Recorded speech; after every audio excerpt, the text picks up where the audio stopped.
दक्षिण आफ्रिकार देश पई सुनाम आनिछंती बलांगीर झियो तमन्ना मेहेर। दक्षिण आफ्रिकार अंतर्जातीय स्तर में आयोजित होउथबा कॉमनवेल्थ गेम राज्यगोष्ठी कराटे चैंपियनशिप रे द्वितीय स्थान अधिकार करी देश पई रौप्य पदक आनिछंती।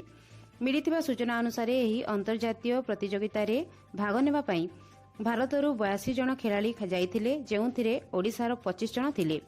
पश्चिम ओडिशारू तमन्ना एका जातीय दल रे स्थान पाइथिले। सेठारे सब जूनियर वर्गर दलीय काता प्रतियोगिता रे उत्तम खेल प्रदर्शन करी फाइनाल पर्यंत जाइथिले। फाइनाल रे दक्षिण आफ्रिकार खेलाड़ींक ठारू पराजित होइथिबा सूचना रहिछि। द्वितीय स्थान रे रही तमन्ना भारत पई रौप्य पदक आनिछंती।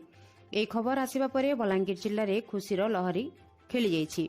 कोच हृदय सबर एवं चंदन शेखर सेठ तमन्ना को आज राति 7टा समय शुभेच्छा जणाइछंती।